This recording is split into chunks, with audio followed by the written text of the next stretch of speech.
Así habló. Aplaudieron los dioses dadores de bienes al escuchar sus palabras, y su espíritu anhelaba la guerra con más ansia todavía que antes.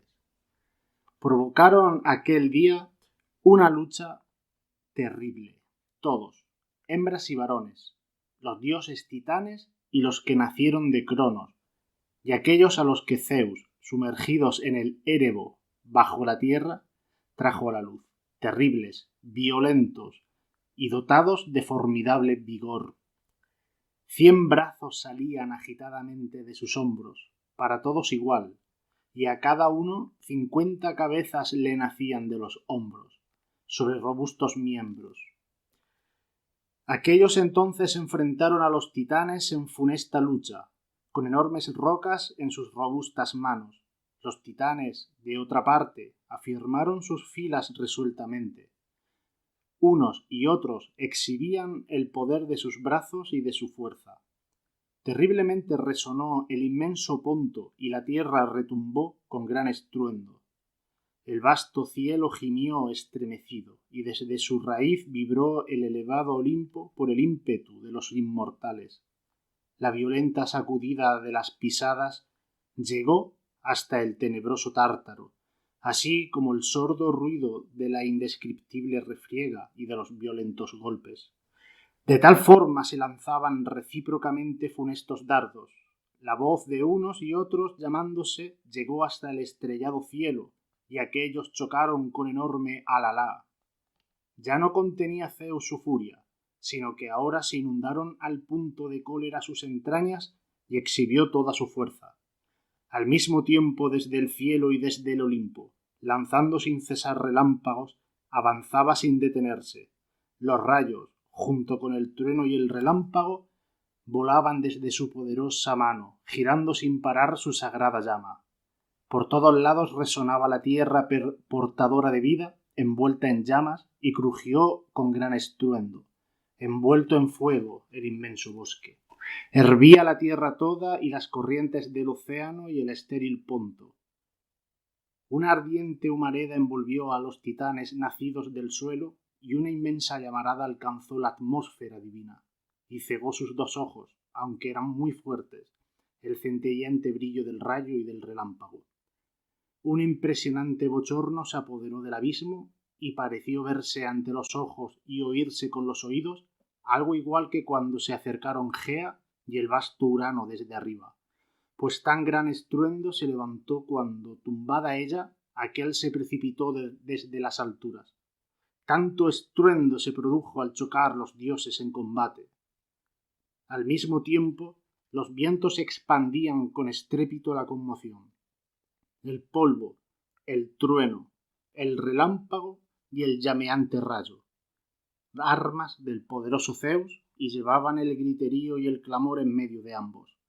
Un estrépito impresionante se levantó, de terrible contienda, y saltaba a la vista la violencia de las acciones. Declinó la batalla, pero antes, atacándose mutuamente, luchaban sin cesar a través de violentos combates. Entonces aquellos, Coto, Viriareo y Giges, insaciable de lucha, en la vanguardia provocaron un violento combate. 300 rocas lanzaban sin respiro con sus poderosas manos y cubrieron por completo con estos proyectiles a los titanes. Los enviaron bajo la anchurosa tierra y los ataron entre inexorables cadenas después de vencerlos con sus brazos, aunque eran audaces, tan hondos bajo la tierra como lejos está el cielo de la tierra. Esa distancia hay desde la tierra hasta el tenebroso Tártaro, pues un yunque de bronce que bajara desde el cielo durante 9 noches con sus días, al 10º llegaría a la tierra, e igualmente un yunque de bronce que bajara desde la tierra durante 9 noches con sus días, al 10º llegaría al Tártaro. En torno a él se extiende un muro de bronce, y una oscuridad de 3 capas envuelve su entrada. Encima, además, nacen las raíces de la tierra y del mar estéril.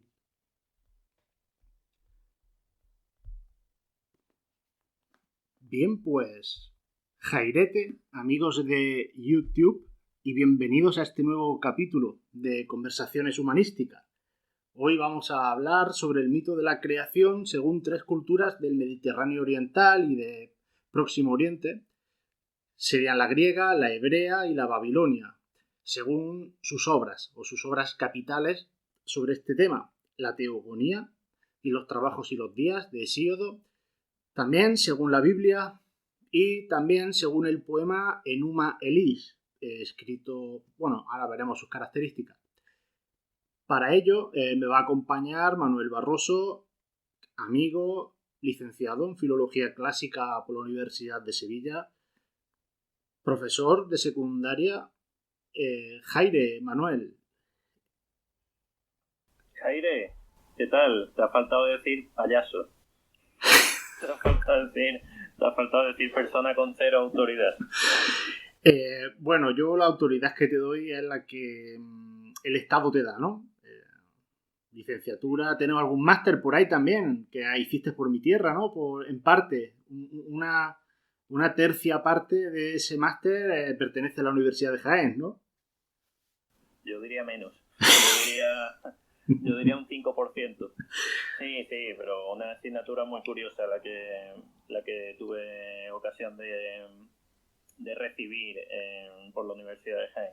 Era literatura fantástica latina. Claro. En la cual descubrí una de las obras que todavía sigue siendo a día de hoy una de las obras que me sigue fascinando, a pesar de que no he llegado a sumergirme a fondo en ella, que es el viaje subterráneo de Niels Klimt, del señor Ludvig Holberg, un noruego / danés que escribió en latín en el siglo XVIII. Y es pues un viaje al centro de la Tierra antes que Julio Verne. Para terminar la presentación, pues presento tu página de YouTube, donde haces una presentación increíble, ¿no? Mensual o casi semanal, relacionado con la cultura clásica, relacionado, yo creo que mucho enfocado, ¿no? Era tu objetivo, me parece, hacia los estudiantes que quisieran presentarse a selectividad, pues no sé, profundizar. Bueno, en realidad es para cualquier curioso, está en YouTube, cualquier persona puede acceder. Y has hecho has tenido un proyecto ingente, titánico, que ha sido el de hacer un repaso por las noches áticas de Aulo Gelio. Han sido 9 meses desde que empezó la cuarentena hasta diciembre y hemos estado a razón de 2 semanas. De cada 2 semanas hemos estado analizando episodio por libro. Las noches áticas tienen 20 libros y nada, hemos intentado darle un poco de vida también entre muchos chistes y muchas salidas de tono, obviamente, porque ese es el estilo que nos caracteriza. Pero hemos intentado darle vida a un texto que siendo todo lo variopinto que es y teniendo tantos temas y tocando tantísimas cosas de la historia y cultura clásica, está prácticamente aparcado en no te voy a decir en un parking, sino en una chatarra de la literatura. Fíjate que vamos a hablar de Hesíodo y aunque la gente lo conozca, que estudiante de secundaria, ¿no? Ha salido habiendo leído algo más que un parrafito en la asignatura a lo mejor de griego, alguna referencia en la asignatura de historia, quizás en religión, ¿no? Y he querido presentar este programa precisamente con este fragmento, que es el de... prefiero que nos lo presentes tú. ¿Cómo se llamaría este fragmento, digamos? Y ¿de quién es? Cuéntanos algo de Hesíodo y del fragmento.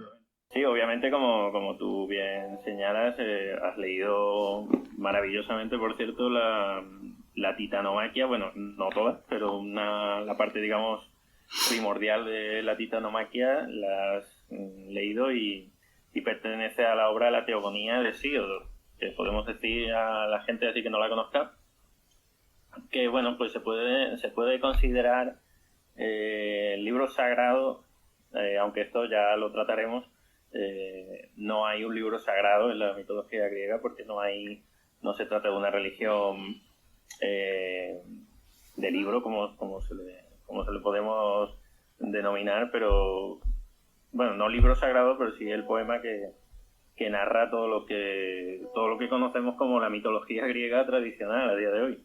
Y te iba a decir, cuando has dicho que los alumnos de secundaria no lo conocen, te iba a decir que es posible que muchos alumnos conozcan a los mitos que trata Hesíodo en esto de la cosmogonía y de la teogonía por traducir precisamente a un autor que le debe mucho a Hesíodo, que es Apolodoro o Pseudo-Apolodoro, que en su biblioteca mitológica básicamente se basa clarísimamente en el poema hesiódico y lo transforma en prosa. Así que por ahí puede que sí, por las traducciones de clase, los chavales sí tengan un poco presente algunos mitos que vamos a tratar hoy. Y bueno, ¿y Hesíodo quién es? Y te hago una pregunta, ¿no? Para que nos hables sobre su cronología o sobre la fecha, digamos, pues no sé cómo decirlo, la fecha de existencia de este autor. ¿Y por qué se conserva esta obra o qué importancia tuvo la obra en la que aparece la titanomaquia?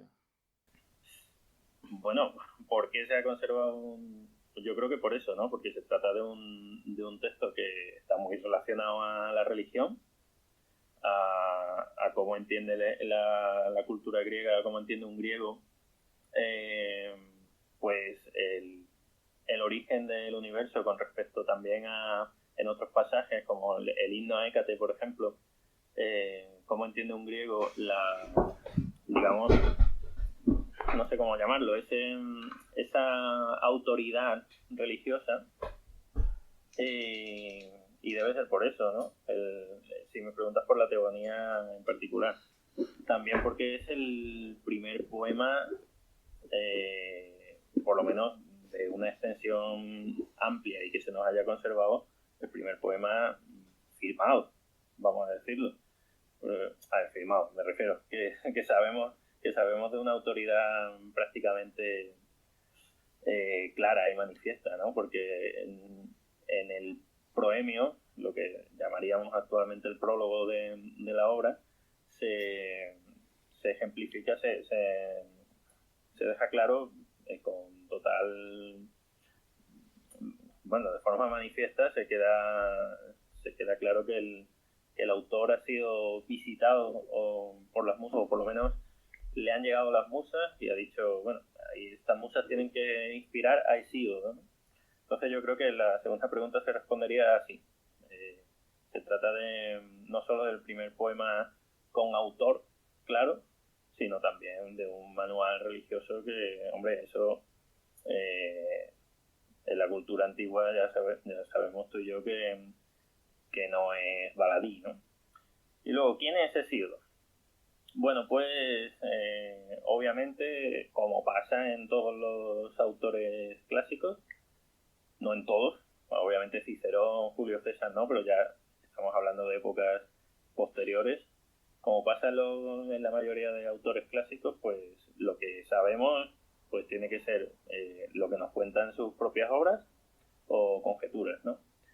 Entonces, ¿quién es Hesíodo? Pues bueno, creo que no importa demasiado, pues se trata de un comerciante que ha tenido que salir de Asia Menor, no recuerdo exactamente, perdóname, que no recuerdo exactamente de qué lugar. Kuma era, ¿no? El caso es que lo importante es que acaba llegando a Ascra, que es un lugar de Beocia, ya en la Grecia continental. Para la gente que no esté muy puesta en geografía, pues diríamos cerca de Atenas, ¿no? En el centro de Grecia. Y nada, pues en principio se trata de una persona de origen humilde, pero con los suficientes recursos, ya a través se supone que del comercio de su padre, para abordar esta obra, ¿no? Y con respecto a, bueno, pues a la datación, digámoslo, establecido, suele situarlo por el siglo VIII, siglo VII, ¿no? Pero es difícil datar. Incluso había teorías antiguas que lo hacían coincidir en el tiempo con Homero, con ese supuesto Homero que que no sabemos, así que ya se puede imaginar la gente que no se trata de una cuestión fácil, ¿no? Ponerle una fecha. Yo sí te puedo contar las palabras de un profesor mío de la universidad, de Antonio Villarrubia, que él decía siempre que, bueno, no sé, a lo mejor estoy recogiendo mal la anécdota la cita en mi cerebro, ¿no? Pero yo lo recuerdo diciendo muchas veces que posiblemente bueno, independientemente de si los poemas de Homero son anteriores o posteriores, él decía siempre que la teogonía de Hesíodo estaba enraizada en algo más antiguo, el contenido, el tema en sí, estaba enraizada en algo más antiguo que los poemas homéricos. Y eso es creo que si no me equivoco y si no recuerdo mal, él lo defendía, ¿no? Entonces, la composición del poema, yo no me voy a meter en esa laguna porque, no sé, no tengo datos. Pero sí parece curioso, ¿no? Saber que, o por lo menos tener presente que hay personas que lo que cuenta Hesíodo sí lo retrotraen a culturas anteriores, como creo que vamos a hablar de eso ahora, mientras que Homero pues se ve claramente que su inspiración está en la época micénica y en la Odisea podríamos hablar que de la época oscura incluso, de esa época en la que los griegos viajan sin escribir. De hecho, me has dado paso perfectamente a hablar de la siguiente obra que me interesa, o de la que vamos a hablar hoy, ¿no? Estoy mostrando, o debería estar viéndose, en YouTube sí, se está viendo en YouTube, unas tablillas, una cosa que se puede considerar como algo, no sé, extraño, en la que, bueno, en la que aparece escrito el poema. Ahí se ve un ejemplo, este no es en concreto, pero bueno, ahí se ve ya bien, escrito en lo que se llama escritura cuneiforme, que bueno, se llama así porque se escribe con una cosa que se llama cuña, unas pequeñas tablillas largas, alargadas, que acaba en pico. Y bueno, ¿qué es ese poema? Ahí sí, esto lo que se ve ahora mismo, lo que yo estoy viendo ahora mismo, que se ven 4 tablillas, ahí sí aparece el poema del que vamos a hablar, que está escrito, como veis, con ese tipo de rayas, ¿vale? Que se imprimía en el barro fresco y que, bueno, al petrificarse, por decirlo de alguna forma, pues se veía así. Bien, ¿qué ocurre con esto? Pues bueno, es un texto que se compone en acadio, porque se compone en Mesopotamia, entre el Tigris y el Éufrates. Y esta lengua, el acadio, es una lengua que está relacionada con el hebreo, ¿vale? Y es una lengua, bueno, que es mucho más antigua, podríamos decir, que el hebreo tal cual lo conocemos. Este poema se ve que se compone al final del siglo XII, 1125, 1103 a.C., en la época de Nabucodonosor I. Hay quien piensa que puede llegar a ser anterior a esta época, ¿vale? Alguna centuria anterior. Estamos hablando de que ocurre justo en el momento de Génesis de los hechos que narran la Ilíada, precisamente. Aunque, evidentemente, hablamos de que el poema se tuvo que componer sobre esa época. Pero también los materiales, pasa como con la teogonía de Hesíodo, también los materiales tienen que ser mucho más antiguos. Porque lo que se sabe del poema, del que estoy hablando, del Enuma Elish, lo que se sabe de este poema es que se compone para reelaborar la religión mesopotámica. Había un panteón de dioses, donde había unos que estaban por encima de otros, porque eran los padres, los hijos, los abuelos, y eso se quiere reelaborar en Babilonia, en la ciudad de Babilonia. Bueno, pues ha cogido mucha fuerza en esta época de Nabucodonosor I, y se convierte en una ciudad que pasa a ser como la capital de la zona sur de Mesopotamia, cerca del Golfo Pérsico, Irak, estamos hablando.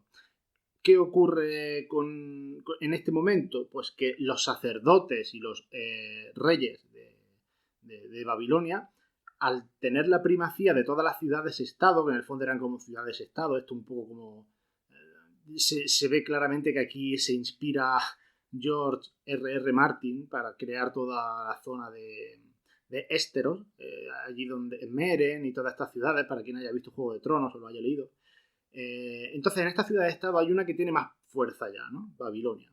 Y quieren justificar además esa importancia religiosamente. ¿Qué hacen? Pues cogen y escriben este poema en la que el dios, digamos, el patrón de la ciudad, el dios Marduk, que es, pues, bueno, cada ciudad tenía su dios patrón, o diosa patrona. Pues, en este caso es Marduk, el de Babilonia, y claro, al ser la ciudad, al pasar a ser una de las principales, pues, tienen que justificar, tienen que darle fuerza a su primacía, también religiosamente. Hay que sancionarlo, hay que hacer que los dioses quieran que la ciudad sea lo que es, ¿no? O sea, no se convierte en la capital, utilizando mal o anacrónicamente la palabra capital, no se convierte en la capital por cuestiones comerciales, económicas o militares, sino que hay que verse como que los dioses quieren, o eso es lo que para lo que estaba hecha la ciudad.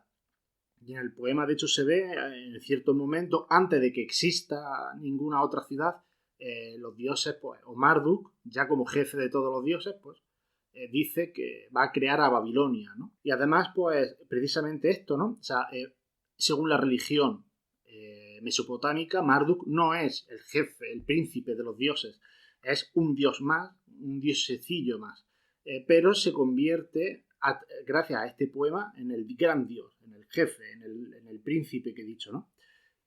Y pasa a tener unos parecidos con Zeus, de los que te preguntaré y de los que charlaremos ahora, ¿no? Bueno, ya por curiosidad, el fragmento más antiguo que se conserva de este poema es del año 900 a.C., es decir, pues no sé, unos 200 años después de que se compusiera. Estaríamos hablando de que tiene casi 3.000 años de antigüedad, el fragmento más antiguo de este poema.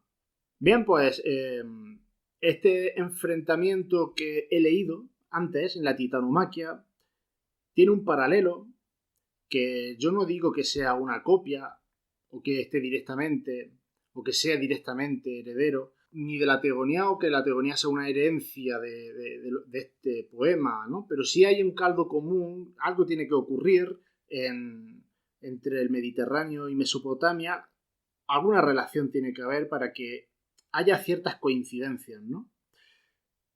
Este enfrentamiento que se da en el Enuma Elis es también entre dos generaciones. Yo he leído, claro, hay que saber mitología quizás pues, para verlo, ¿no? Pero hemos dicho que se enfrentan los hijos de Cronos con los titanes. Cuéntanos si quieres, porque luego hay otros hijos hay unos hermanos de los titanes que luchan junto con sus sobrinos, por decirlo de alguna forma, con los dioses, ¿no? Con los hijos de Cronos, que son pues, los que he dicho, Briareo, Giges y Coto. Bien, pues cuéntanos quiénes son los titanes, si quieres, y así ahora ya podemos hablar un poco mejor de... Bueno, en Enuma Elis no aparecen así con estos nombres, ¿no? No hay una diferencia, son todos dioses, ¿no? Pero sí hay generaciones, padre e hijos. En este caso, los titanes, cuéntanos un poco si quieres, de los titanes y de los dioses. Claro, bueno, para empezar a corregirte, porque no es una antítesis titanes y dioses, es titanes y olímpicos. Sí, cierto. Se consideran dioses todos. Lo que pasa es que la diferencia está entre los titanes, que es la generación de antes, y los olímpicos, que es la generación de Zeus, ¿no? De hecho aquí alguna vez que otra aparece como dioses titanes. En todo caso, inmortales, vaya, que sí, no se les puede matar. Bueno, pues a ver, brevísimamente, lo primero fue bueno, el caos en la mitología griega, en la teogonía. Bueno, estamos hablando de la teogonía como si fuese la única fuente de Grecia, pero luego tiene que saber la gente que hay pequeñas tradiciones, ¿no? Como la cosmogonía órfica y estas cosas, que es las que ya ahí sí que no vamos a entrar, ¿no? Pero bueno, según la teogonía, digamos, el caos, luego del caos va saliendo, bueno, algunos seres, pero lo que nos importa, digamos, a título de lo que estamos haciendo, sería Gea, que es la Tierra. La Tierra tiene a su, como primogénito, tiene a Urano. Urano y Gea al final pues se juntan y de esa unión, que de hecho has leído tú un poco sobre eso, porque se menciona en la Titanomaquia de pasada, nacen la primera estirpe de dioses, por así decirlo, que es lo que todo el mundo conocemos como titanes, ¿no? Son 6 parejas de titanes, pero luego, como bien aclaras, hay más seres. Están los centímanos, estos hecatónquiros, como los queramos llamar. Están los cíclopes también. No confundir con el cíclope Polifemo de la Odisea, otro tipo de cíclopes. Y luego estarían estas 6 parejas digo 6 parejas, pero no es exactamente así. 12, 6 titanes masculinos, 6 titánides, que son las femeninas, ¿no? Y ahí tenemos la pareja de Jápeto y Clímene, por ejemplo, Hiperión y Tea, Océano y Tetis, ¿no? Y una de ellas es Crono y Rea. Es la pareja, digamos, que se hace más importante, dado que Crono es el que destrona a su padre Urano. Es el famoso mito de la castración, y bueno, eso en cuadros y demás se puede ver, ¿no? Que la castración de Urano, las partes íntimas, por así decirlo, de Urano, cuando se iba a juntar con la Tierra, su hijo Crono las cercena, las corta y las echa al mar, y de ahí nace Afrodita, ¿no? De la espuma en el océano. Bueno, en el océano no, en el Mediterráneo. Y así por así decirlo, empezaría la era de los titanes con la derrota de Urano. Y Cronos, pues, como es bien sabido, el Saturno romano, es derrotado por su hijo. Pero claro, su hijo es Zeus. Él antes de eso se ha estado comiendo a los otros hijos que ha tenido con Rea. Recordemos, Demeter, Hestia, Hera, Poseidón y Hades. Y cuando va a tener a Zeus, pues su madre lo esconde en Creta. Y cuando Zeus vuelve como mayor ya a vengarse de su padre, es cuando se produce esto, ¿no? De la titanomaquia. Es dioses olímpicos piden ayuda a, como tú decías, a sus tíos, ¿no? A esos no titanes que habían nacido primero, tanto los cíclopes como los centímanos, para enfrentarse con los que ostentaban el poder, que serían los hijos favoritos, por así decirlo, ¿no? Los titanes, ¿no? Todo lo que nombraba antes, Crono, Rea y esto, ¿no? Jápeto, Clímene, Hiperión y Tea, Océano y Tetis, ¿no? Ese sería el enfrentamiento en la mitología griega. Tú has comentado un poco quiénes son los dioses en la mitología griega. Aquí en esta mitología acadia, los dos principios fundamentales y primordiales de los que surge todo sería Tiamat y Apsu, que se consideran que son las aguas dulces y las aguas saladas, y todo surge del agua al final. La importancia del agua aquí pues quizás sea mayor que en Grecia, porque en Grecia tenemos a Gea, que es la tierra, es como la tierra y el cielo. Aquí en este caso tendríamos aguas dulces y aguas saladas, pero se mantiene, en realidad la visión arriba-abajo se mantiene igual. O sea, hay una división entre unas aguas, bueno, no queda claro en verdad que sea arriba y abajo, pero a mí yo no sé por qué me lo imagino así, ¿no? Perdona que te corte, pero fíjate, obviamente la importancia de un mito mesopotámico no la va a tener una montaña, la tienen ríos. Claro. Y obviamente los mitos nos están hablando de qué es importante para cada quien, ¿no? En Mesopotamia lo importante es, bueno, el río es lo que nos da vida, ¿no? No es... Sí, la tierra. Conceptos como como la nieve, como el viento, no son tan importantes como el agua, porque es que estamos hablando de una cultura que nace del agua, ¿no? Sí, de hecho, la civilización en Mesopotamia prospera gracias a cómo desarrollan la irrigación, o sea, cómo aprovechan los cauces del río para poder regar todas las tierras de alrededor. Efectivamente, se tiene que ver el agua dulce como lo que fecunda a la tierra, ¿no? Y el agua salada como lo que también nos da vida porque nos podemos alimentar, pero, o por lo menos verían el agua salada como una gran masa que sustenta a la tierra. Entonces la tierra sería como algo secundario. De todas formas, la tierra sí aparece criada, pero posteriormente, ¿no? Cuando hablemos de la creación del hombre, yo creo que ahí aparecerá. Ahí lo podemos meter cuando se crea la tierra. Bueno, déjame decir que cuando un griego dice Gea se refiere a lo que nosotros hoy en día en esta cultura científica llamaríamos el planeta. No es la tierra de territorio emergido de las aguas. O sea, es la tierra en general. Gea está pariendo a diestro y siniestro seres que son, bueno, uno de sus hijos titanes es Océano, precisamente, ¿no? Sí, que ahí la división sería lo que está bajo los pies y lo que está sobre la cabeza. Porque Urano tampoco es el aire como tal, sino que es lo que es eso azul que se ve encima de nosotros cuando miramos hacia arriba, ¿no? Sí, porque claro, luego está éter, ese espacio, ¿no? Entre el cielo y la tierra, ¿no? Hay un detalle que me interesa, es que porque lo estoy viendo y quería seguir ahondando, ¿no? En el tema de la venganza de la tierra, o del ser femenino primordial, que para los babilonios era, o para los mesopotámicos era Tiamat, para los griegos Gea. Hay otro enfrentamiento, porque claro, hay que decir que en el Enuma Elish he dicho que hay un enfrentamiento paralelo,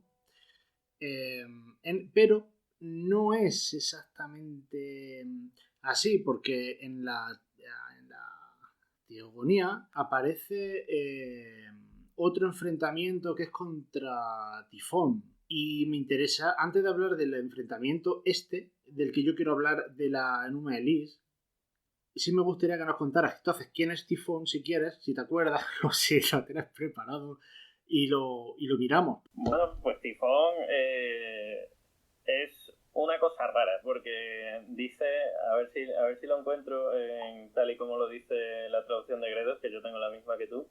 Luego que Zeus expulsó del cielo a los titanes, la monstruosa Gea concibió su hijo más joven, Tifón, en abrazo amoroso con Tártaro, preparado por la dorada Afrodita. Es decir, de repente ha llegado Gea, que es la que hemos hablado, que era, digamos, la madre de todo, la Tierra. Curioso esto, ¿no? Como al final toda la estirpe de dioses para los griegos proviene de la Tierra, ¿no? Pero bueno, eso es otra idea. Después de que ha pasado todo este enfrentamiento de padres y generación de antes contra generación de ahora, de repente la abuela o la bisabuela tiene otro niño, ¿no? Y ese sería Tifón. Es como ese parto ya de esos abuelos ya, que la familia que tiene hijos ya con 30 años y de repente les nace un niño ya a las últimas, ¿no? En el descuento, ¿no? Esta sería Gea, que de repente hace nacer ahí a su último hijo, Tifón, ¿no? Una pregunta. Gea quiere defender, al principio Gea defiende a los dioses. De hecho, Gea es la que quiere proteger a los hijos y permite que Cronos castre a su padre. Gea se la ve ahí como un ser, bueno, pues que no sé cómo decirlo, que defiende algo, sí, a sus propios hijos, ¿no? Sin embargo, cuando cuando crea a Tifón, es para vengarse por haber atacado a Urano. ¿Y a Tifón por qué lo crea? Para vengarse. Yo saqué esa conclusión y me interesaba porque me parece que aparece algo similar en el Enuma Elish. Y si no es una forma de vengarse, hay un paralelismo, creo, porque Gea pasa de querer defender a sus hijos, a los titanes, a crear un ser que ataca. No atacará a su hijo, sino que, bueno, quizás para defender a su hijo ataca a sus nietos. A ver, hablando en términos familiares, ¿no? pero Tifón al final es el enemigo al que tiene que enfrentarse de nuevo Zeus. Pero yo lo veo más como una circunstancia, como un accidente que un propósito. Vale que no hay una afirmación que dé eso de pensar, pero vamos a pensar voy a pensar en lo otro, en el Enuma Elis, ¿no? Vamos a ver qué pasa. La clave está en el enfrentamiento que hay con Tiamat. Considero que en este relato del Enuma Elis, el enfrentamiento con Tiamat, se encuentran unidos, por decirlo de alguna forma, los dos sentidos que puede haber tanto en la titanomaquia como en la tifonomaquia. Este enfrentamiento de Zeus, que le permite ser el príncipe de los dioses olímpicos y al final de todas las divinidades, al fin y al cabo él encadena, oculta a los titanes, bueno, no él, a lo mejor directamente, pero por orden suya.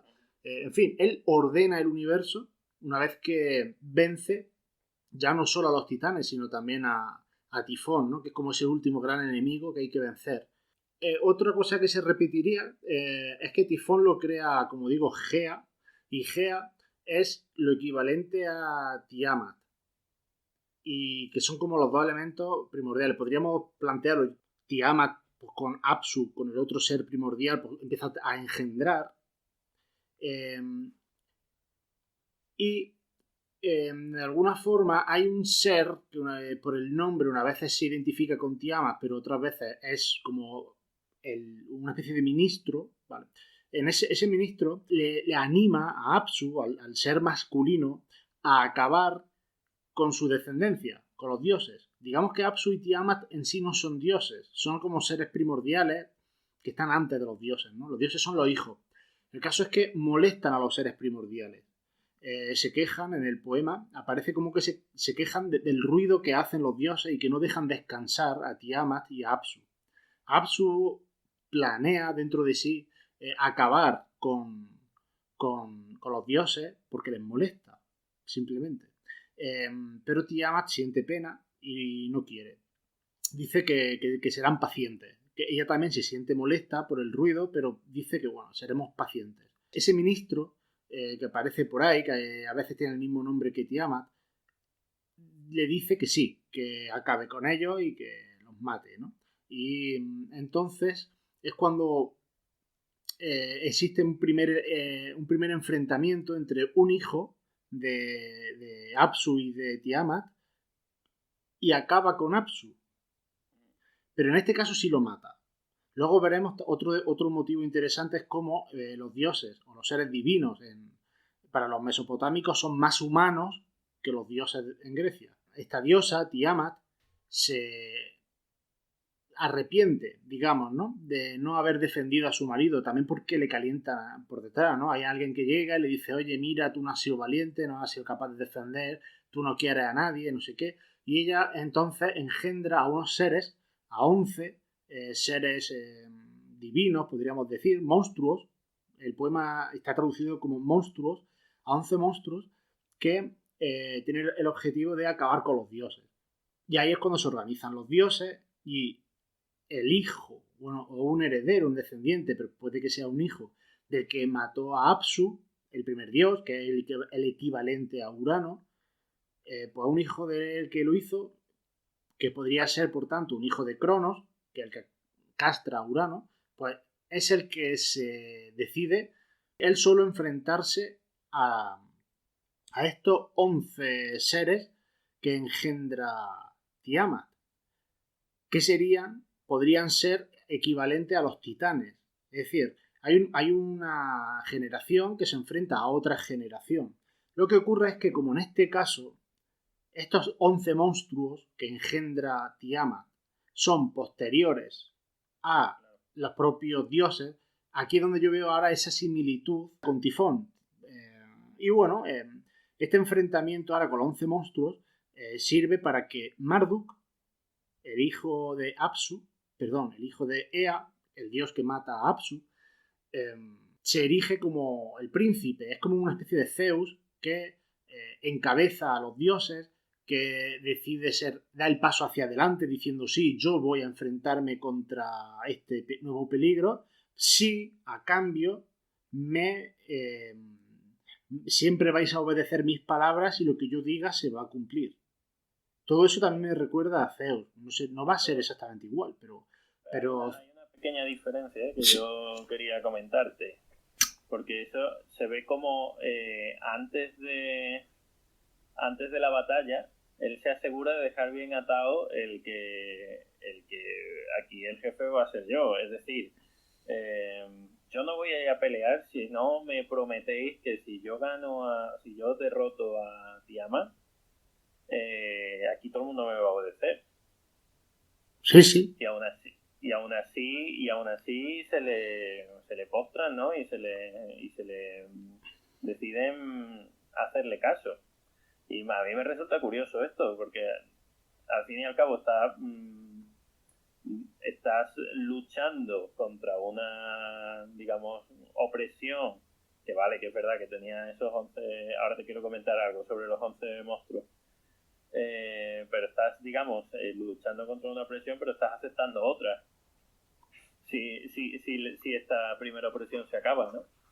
Y estos Zeus, por lo menos, no es tan evidente en el poema de Hesíodo. Hay un detalle que él dice, Zeus dice, que si lo siguen o si lo aceptan o algo así, que él devolvería a los dioses a su dignidad anterior o algo así, ¿no? Como que los titanes habían no sé, oprimido, vamos a decir esa palabra, a los dioses, o sea, a los olímpicos, y Zeus dice, si yo prevalezco, os devolveré a vuestro lugar, a vuestro tal. Entonces Estigia coge a sus 4 hijos y decide que van a estar a su lado y van a ser como sus 4, no sé, como su guardia personal.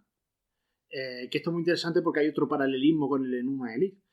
Y Zeus, a cambio de esa diligencia por parte de Estigia y de sus 4 hijos, decide que Estigia va a ser el juramento de los dioses. Es decir, los dioses jurarían por Estigia y si alguien no cumple ese juramento, sufriría unos castigos terribles. Aquí veo yo esa cierta opresión, ¿no? Ese, ojo, ten cuidado porque siendo yo, o sea, si yo gano, vas a ser lo que fuiste, vas a tener el mismo poder, pero como me traiciones, va a ser terrible la ira, ¿no? Sobre ti.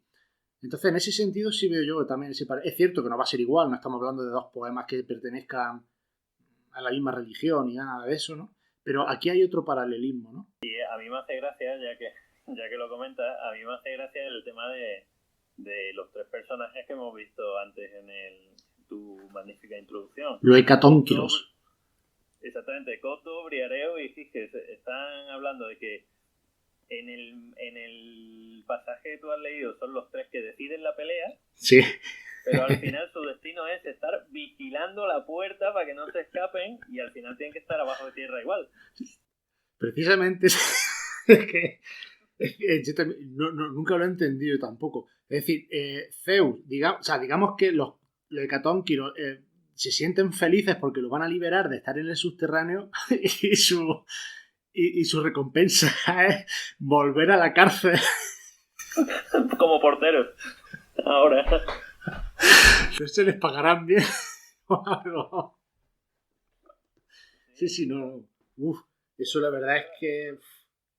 Esto me recuerda a un episodio futbolístico, como Salva Ballesta, jugador del Racing, ganó el trofeo Pichichi y lo fichó el Atlético de Madrid que estaba en segunda.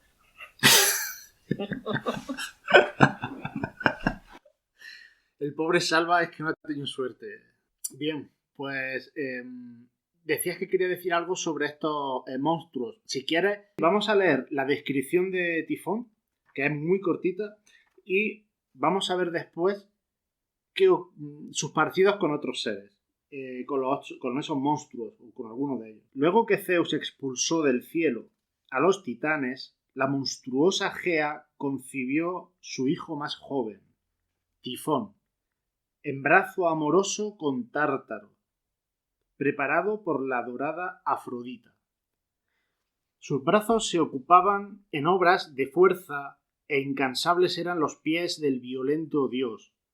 De sus hombros salían 100 cabezas de serpiente, de terrible dragón, adardeando con sus negras lenguas.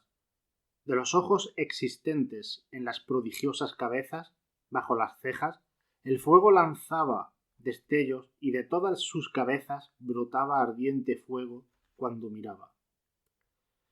Tonos de voz había en aquellas terribles cabezas que dejaban salir un lenguaje variado y fantástico. Unas veces emitían articulaciones como para entenderse con dioses, otras un sonido con la fuerza de un toro de potente mugido, bravo e indómito, otras de un león de salvaje furia, otras igual que los cachorros, maravilla oírlo, y otras silbaba y le hacían eco las altas montañas.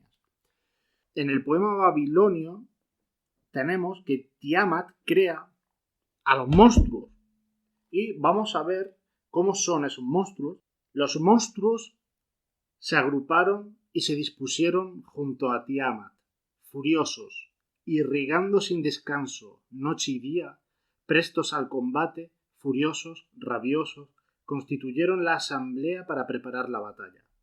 La madre Hubur, ¿vale?, que es una forma de llamarla a Tiamat, la madre Hubur, la creadora de todo, como Gea, añadió armas sin rival, engendró serpientes monstruosas, con dientes afilados, colmillos sin piedad.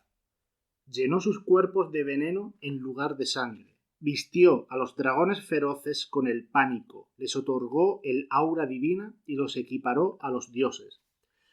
Igual que Tifón se convierte en un dios, o es un dios, lo llaman así, aquí también lo equipara a la criatura de Tiamat, que es como una criatura de Gea, y además se convierte o son también divinidades. Pero es que además a ti no te llama la atención el elemento draconiano. Es decir, tanto Tifón como estos monstruos son serpientes, dragones, ¿no? Uh-huh. No lo había pensado. Sí, pero sí. Claro, o sea, es que hay unos ciertos paralelismos que a mí me llaman la atención. Hay otra cosa que creo que iba a decir después, pero podemos aprovechar ahora. Primero, bueno, Afrodita prepara el encuentro entre Tártaro y Gea. Igual que Tiamat engendra a su monstruo, auspiciado también por otra divinidad que le dice: oye, tú que no has tenido piedad con tu marido, que no sé qué, no sé cuánto. O sea, hay como un tercer elemento ahí que provoca que la diosa primordial femenina, el elemento femenino, maternal, engendre algo para enfrentarse contra, digamos, los que han estado atacando. Yo ya digo, aquí sí hay en este poema, en el Enuma Elis, sí hay un enfrentamiento, o sea, sí hay una intencionalidad. Hemos dicho que en Hesíodo no se ve esa intencionalidad en Gea. Pero quién sabe, y si Hesíodo se la quitó al componer el poema, pero estaba en la antigüedad, no sé, porque no sé si en otras tradiciones aparecerá, ¿no?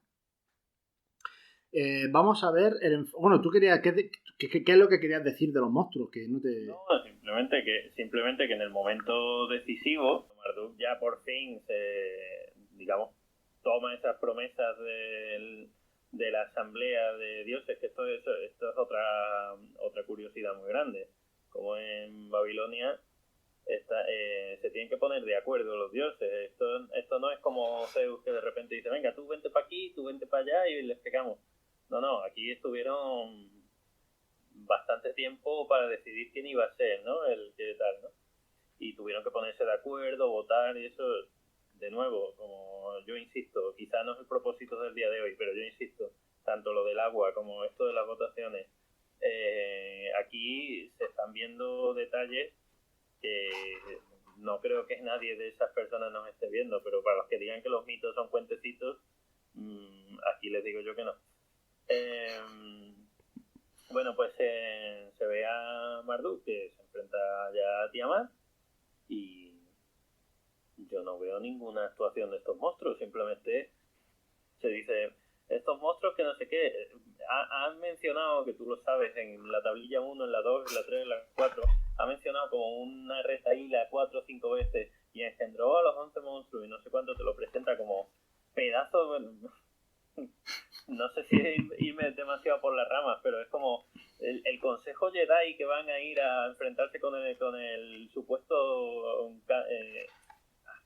el emperador, que después fue emperador, ¿no? de Star Wars, ¿no?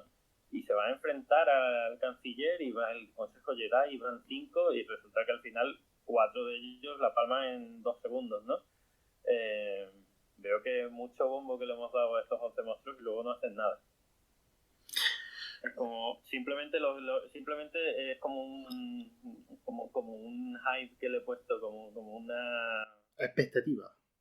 Sí, como una expectativa que le he puesto a esto del combate, pero luego el combate es entre Tiamat y Marduk y los 11 monstruos mueren.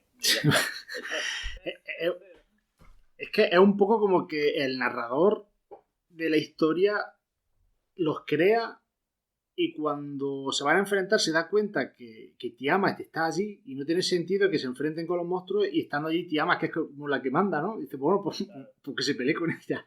De hecho, voy a leer el enfrentamiento de Marduk con Tiamat, que ahí donde se ve que los otros están un poco como mirando ahí, ¿no? Al oír esto, Tiamat enloqueció, perdió el juicio. Lo mismo ya no tenía intención de pelear, se le fue la olla ahí en aquel momento.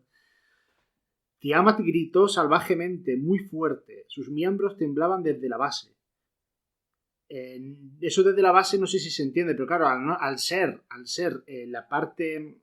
Es como ser lo más profundo del océano.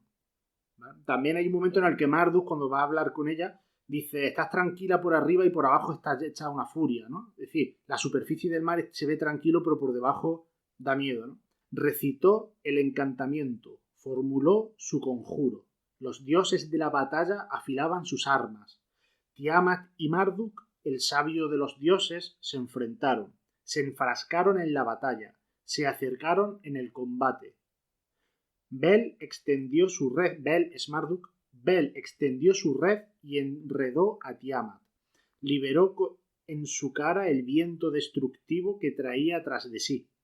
Tiamat abrió su boca para tragárselo, pero Marduk introdujo el viento destructivo para que no pudiese cerrar sus labios. Los vientos furiosos llenaron su vientre, sus entrañas se hincharon y su boca se ensanchó. Disparó la flecha y seccionó su vientre, cortó su ventresca y partió su corazón. La ató y acabó con su vida. Tiró su cadáver y se subió encima. Después de matar a Tiamat, la líder, Marduk disolvió sus huestes, dispersó la asamblea. Aquí la asamblea es los 11 monstruos. Y los dioses, sus ayudantes, fueron a su lado, temblando, atemorizados retrocedieron. Huyeron para salvar sus vidas, pero estaban asediados, no podían escapar. Los encerró y rompió sus armas. Esos son los 11 monstruos. A los 11 monstruos huyen después de morir Tiamat, ¿no? Entonces, huyen para salvar sus vidas, pero estaban asediados, no podían escapar.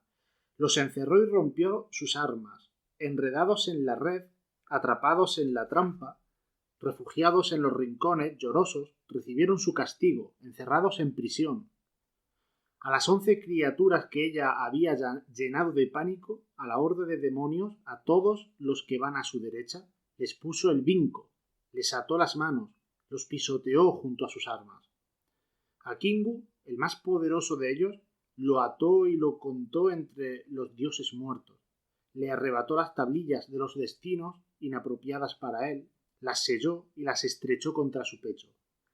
Después de atar y matar a sus enemigos, aplacar al adversario poderoso, impuso la victoria de Ansar sobre todos los enemigos. Marduk, el heroico, cumplió el deseo de Nudimmud. Reforzó la prisión de los dioses cautivos, volvió hacia Tiamat, que estaba atada. Bel pisó la parte inferior de Tiamat y le machacó el cráneo con la maza despiadada. Le abrió las venas para derramar su sangre. El viento del norte la arrastró como una buena noticia. Al verlo sus padres se alegraron, exultantes, le enviaron regalos y presentes. Bel descansó observando el cadáver. Entonces descuartizó la carnaza para crear prodigios. La desgajó en 2 trozos como un pescado seco. Puso una mitad para techar el cielo. Tensó la piel e instaló guardianes, y les ordenó que no dejaran salir el agua. Bueno, hasta aquí podría ser suficiente. Aquí hay muchas cosas interesantes. no se ve que maten, o sea, dispersa, ¿no? A estos dioses, los dispersa y como que los encierra, ¿no? Algo así, parece que dice. Hay cierto parecido con Hesiodo, me parece a mí, que es el encierro subterráneo o subacuático de los vencidos, como pasa con los titanes. Hay una tendencia en ambos poemas, si te has dado cuenta, en cubrir, ¿no? Bueno, primero encierran a los hecatónquiros, después salvan a los hecatónquiros, como hemos dicho, y son los titanes los que acaban encerrados, ¿no? Ea, el padre de Marduk, también tiene una morada subterránea o subacuática, no es fácil saber, ¿vale? Con el mismo nombre que el dios al que ha matado, Apsu. Marduk, también, según sus nombres, uno de sus nombres que tienen es quien amontonó las montañas sobre Tiamat, aquel que encarceló el cadáver de Tiamat con su arma. Hay como una especie de otro paralelismo que los dioses como que los hecatónquiros que hacen cuando tiran las piedras a los titanes los cubre, los cubre, ¿no? Y luego la cárcel es subterránea, ¿no? O sea, hay como una tendencia, ¿no? A esconder debajo de la tierra, ¿no? Debajo de la tierra está el infierno, al fin y al cabo, ¿no? Sí. Hombre, obviamente yo te puedo dar la respuesta fácil, ¿no? La respuesta fácil es si no puedes matar a alguien. Es decir, si es imposible matar a alguien, pues, hombre, solo te queda cortarle las extremidades y que no se mueva. Sí, en este caso, para los griegos era más fácil meterlo bajo tierra y efectivamente, hombre, a ver, los griegos volvemos a lo mismo y son muy pesados, pero los griegos no son tontos. O sea, los terremotos vienen de abajo, las olas vienen de abajo, los volcanes vienen de abajo. Saben que para lo de arriba tienen una explicación, que es Zeus, que está arriba instalado en el cielo. Para lo de abajo no tienen tanta explicación. Vamos a decir que hay gente, seres, que están peleando por salir o que están moviendo cosas, ¿no?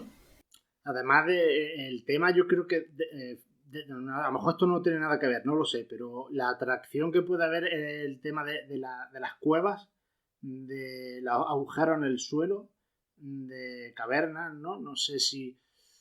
de hecho, el Hades, el inframundo, está siempre abajo y ahí está el lugar de los muertos, ¿no? Hay culturas, hay religiones, como por ejemplo la mazdeísta, que es todo lo contrario, ¿no? O sea, los cuerpos se dejan al aire libre para que los cuervos lo coman y suban, pero luego está la costumbre contraria, la de enterrar, la de dejar que el cuerpo vaya hacia abajo, hacia la tierra, ¿no? Incluso hoy en día está la teoría que tú conocerás de la tierra hueca, de que tú te metes en un agujero y la tierra está hueca y hay una civilización por dentro. He escuchado algo, hace muchos años escuché algo, ¿no? Acerca de la montaña, pero no tanto la tierra como la montaña hueca, ¿no? Pero eso viene también de cuestiones ahí como esotéricas y cuestiones del héroe, no sé. Pero sí es cierto que he escuchado cosas de esas.